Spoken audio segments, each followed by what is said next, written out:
Hey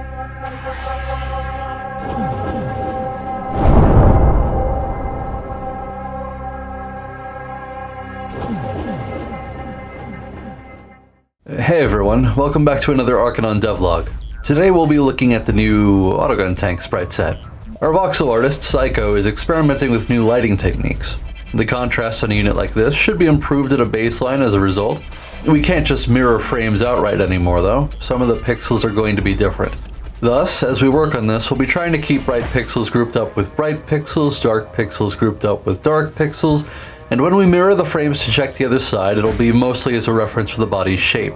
That one pixel jutting out in one spot on the treads will probably be in the same spot on the opposite side, even if the lighting is a bit different. You'll notice I have to change details on occasion to normalize the brightness or darkness in areas. Back on the railgun tank, I drastically reduced the brightness on top of the barrel to bring it more in line with its surrounding pixels. We'll be doing the same thing with a minor detail atop the corners of the Autogun tank's body. There's a bright gray pixel or white patch on each of the corners, but as the vehicle turns, this detail is inconsistent. And there are two ways we could go about this. We try to keep the same number and position of those pixels between frames to keep it as a distinct detail on the unit, or we replace it with a color that more closely matches its surroundings and smooth out the unit's appearance that way. On the railgun tank, we maintain details like those bright blue spots for the sake of the unit's distinct appearance. There will be some details on the Autogun tank that we maintain too. This is not one of them. I'm going to be sanding those white pixels out like rough edges wherever I see them. About the unit itself, the Autogun tank originated as the heavy tank from Dune 2000 Hardcore. For brevity, I'll refer to that mod as DHC. It was a very bulky unit that, to my recollection, merely fired heavier anti-armor rounds in DHC. I mentioned in ArcDev 2 that having a generic bulky vehicle around would be a good thing because I decided I wanted to nerf the armor on Harvesters. Harvesters are excellent for leading the charge in a frontal assault in Dune 2000 purely because of their armor. After nerfing them, we needed a new bulky boy good for that purpose. That task originally fell to the Duelist tank in my Summer Solstice campaign, but that was merely a stocky looking combination of sprite sets already existing in the vanilla game. This, on the other hand, is new. When I obtained its sprite set and touched it up for use in Dune 2000, I wasn't quite sure what I wanted to do with it myself. When the barrel is attached to the body as one whole sprite, it doesn't jerk back when its weapon is fired. So, giving it an anti-armor cannon seemed aesthetically strange.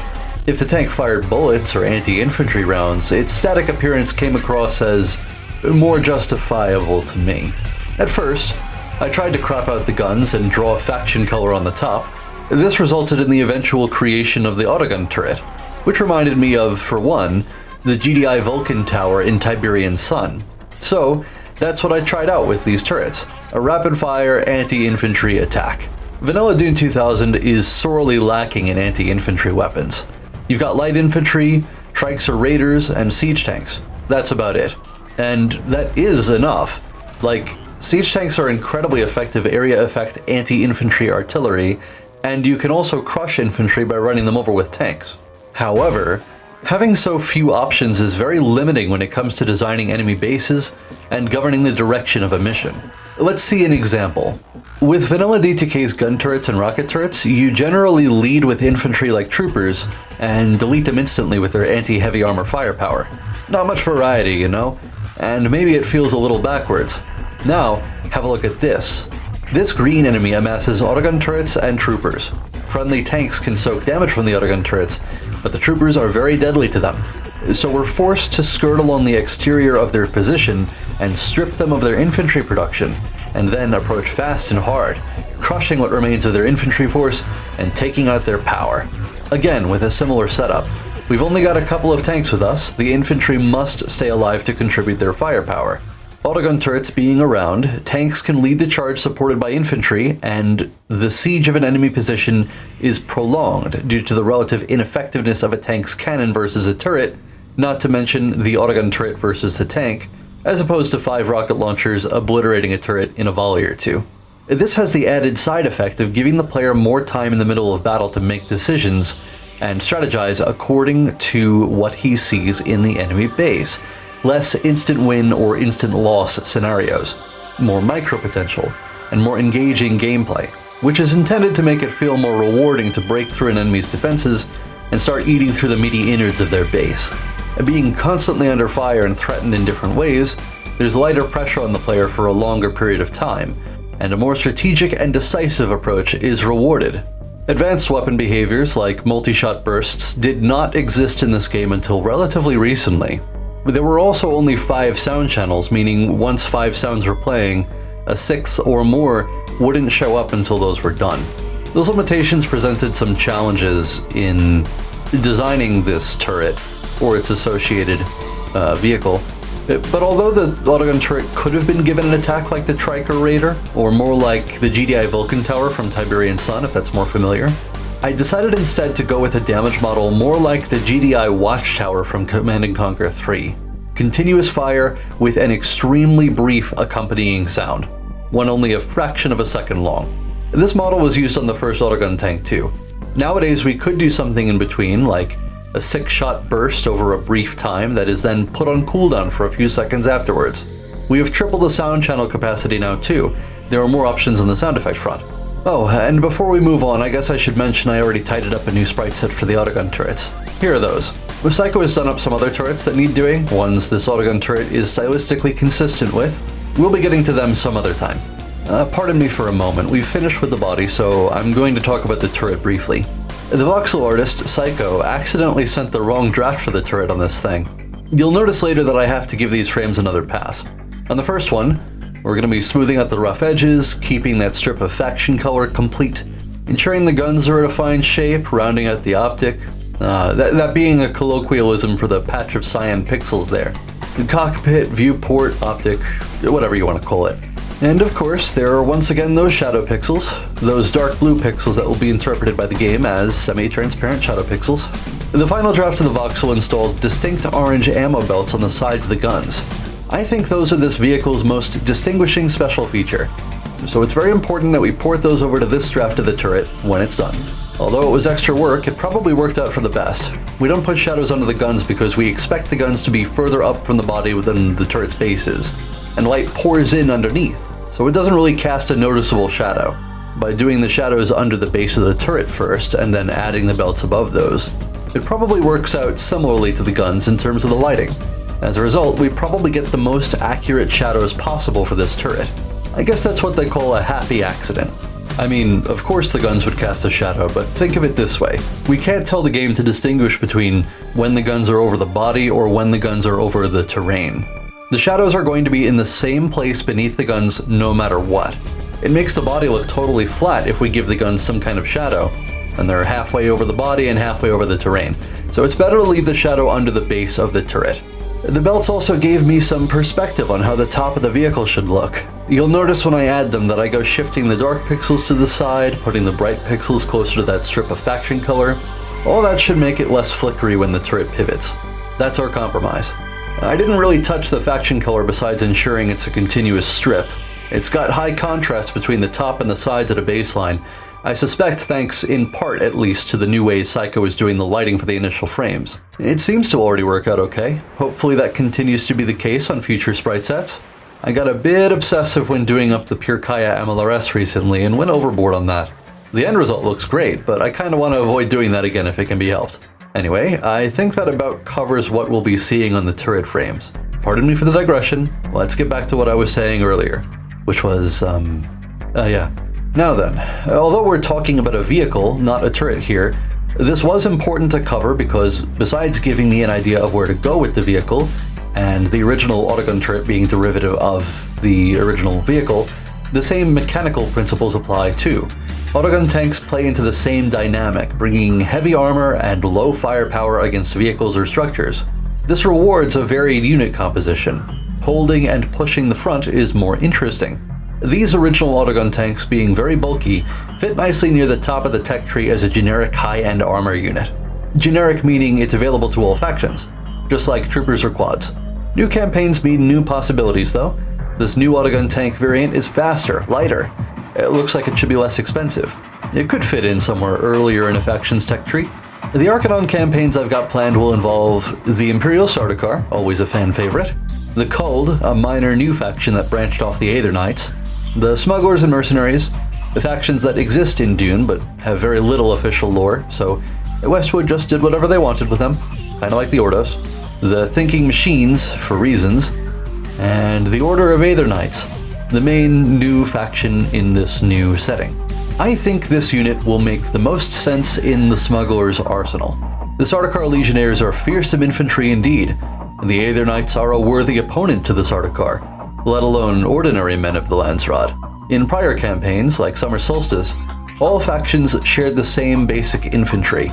In the Arkanon series, the factions will be much different from one another, right down to their basic infantry. This difference affects the role of Autogun tanks too. The Mercenaries' new Rock Dragon tank will be a tough, low-tech unit that outclasses the heavy combat tank they relied on before, and I've got a special vehicle in mind for the higher end of their tech tree, something Psycho gave the moniker of Havara. We'll be working on that one later too. You know how you were able to play as both the Night Elves and the Naga in the final mission of the Sentinels campaign in Warcraft 3? I figured out this dual faction system for Dune 2000 that lets you swap sides with a click on any of their units. Different building and factory queues, different units to control. There are certain limitations, sure. There's certain funky things to consider, but it works. And it's not like you need to command both sides' units the entire time, not like that Warcraft 3 mission. When you're not playing that side, a friendly and non-intrusive AI takes over and provides limited support using units that you haven't issued any orders to. Imagine a whole campaign like that, where you're optionally able to swap to a friendly faction anytime you like.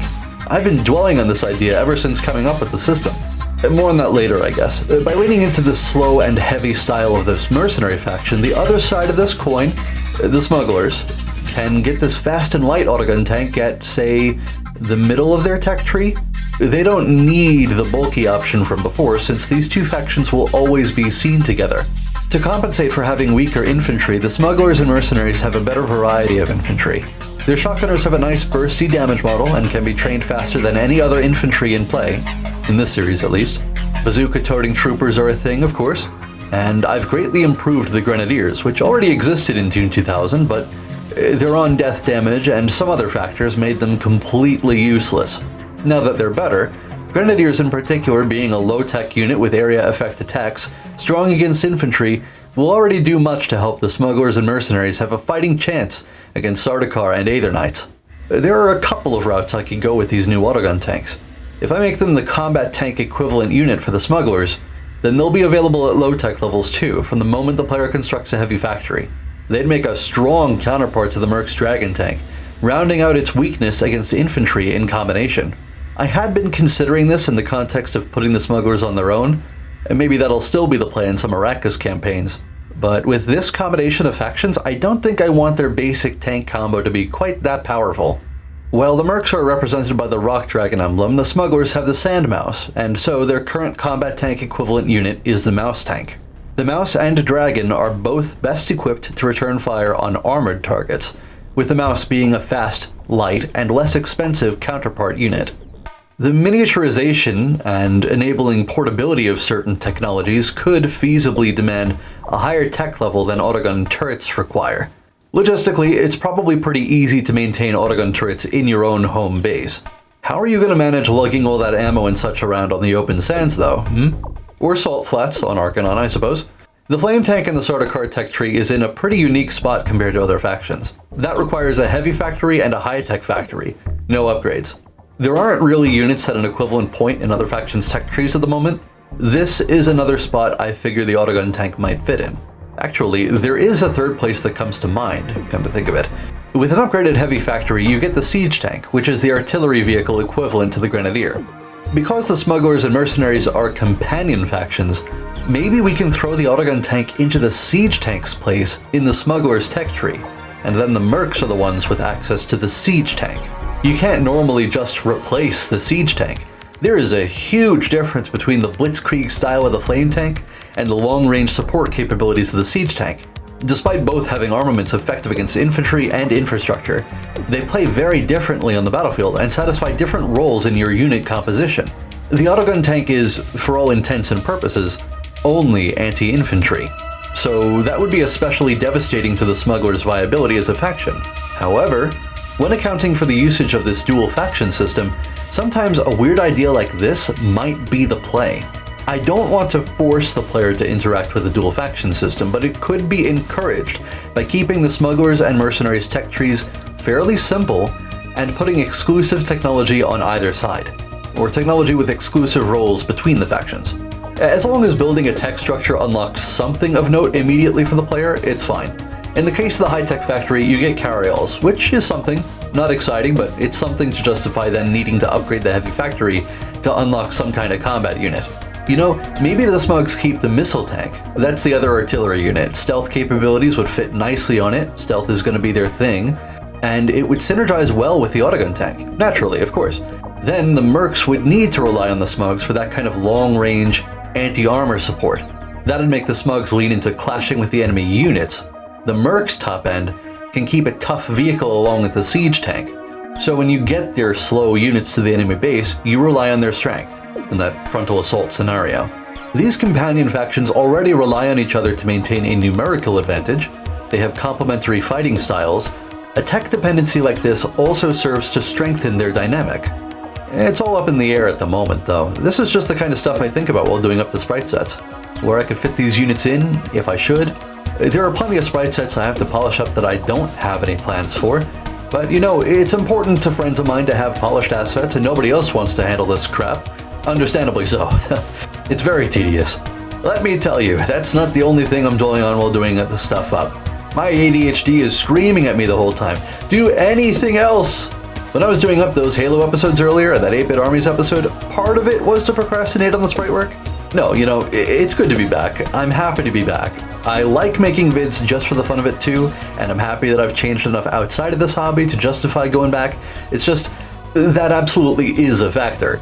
If I could stay focused throughout all of this endeavor, it surprises me sometimes how much I can get done if I'm, what do they call it? Locked in. Locked in like Flynn, dog. Staying focused is the toughest part. I know a lot of techniques for helping that. I mean, I meditate to deal with this whole sensory thing. Vasovagular exercises, regular exercises. I've got that caffeinated black tea with extra L-theanine. I write my goals for the month on the calendar and a present goal on the blackboard. It's still a lot of effort. To be honest though, I kind of get the same way when I'm trying to focus on editing videos too. One of the strategies I've considered was giving myself a fake goal only so I could procrastinate on it and get my real goal done. But it's probably easier to just continue to refine my disciplinary tactics and be straightforward with myself. I've got to improve further if I hope to get through it all. This unit doesn't have a sidebar icon as of this devlog, but we have a sidebar icon for an earlier form of the light Autogun tank, seen in places in the Summer Solstice campaign. Check this out. Driving one way, guns pivoted another and firing that way, treads kicking up sand, all with the in-game sprites. Very cool work by Stalker, or AZ Stalker. I don't know how he prefers it pronounced, but he did the sidebar icon up. Very cool. We're often deliberating the appropriate inspiration for sidebar icons long before one actually gets done. This was just an idea we went with at the time, but now it's expected to serve as inspiration when my sister gets around to kindly drawing up a new sidebar icon for this vehicle. All that said, I think we've covered everything with regards to this here unit. Body's done, turret's done, and now let's enjoy the final result. Psycho went and took these clips for me, thanks very much for that by the way, and there are a bunch of other units here that haven't been polished up yet. You can tell easily because there are 2 pixels of shadows down to the right of those units, automatically drawn by some kind of algorithm, and that just isn't consistent with other sprites from the vanilla game. It's something we adjusted earlier in this devlog when we were doing up the body, taking inspiration from an existing vehicle. Not to be lazy and copy stuff, we couldn't copy stuff pixel for pixel anyway, but for the sake of stylistic consistency. Swearsies. It's a nice placeholder shadow though, on the bodies of those vehicles at least. It's done up on the turrets too, which is a bit much atop the body.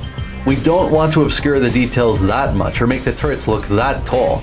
If the shadows on the body are meant to give the unit an impression on the terrain and make them pop a bit more, the shadows on the turret are merely used to round out rough edges with semi-transparent pixels. So, what do you think? I think I'm about ready to call it for now. We can call this a job well done and prepare ourselves to give some love to the next sprite set, whatever that may be, after some more Halo and 8-Bit. I mean, Halo and 8-Bit episodes. I'm definitely going to be trying to work on sprite sets between putting those together. I've already got some more footage though. These devlogs might be relatively short, but they take a lot of effort to arrange. It's hard to know what order I want to talk about all this gobbledygook in. Making all these arrangements, editing some relevant images in, other things. Phew. It all adds up. I guess I'm in an RTSE mood. Maybe we do another 8-bit before heading back to 2 Betrayals over in Ruby's Rebalance. Lots of sprite work in this one, but not too much blowing stuff up. We have to fix that, don't we? Whatever the case, thank you for following along. I hope you enjoyed this devlog. I will see you in the next one. Bye-bye.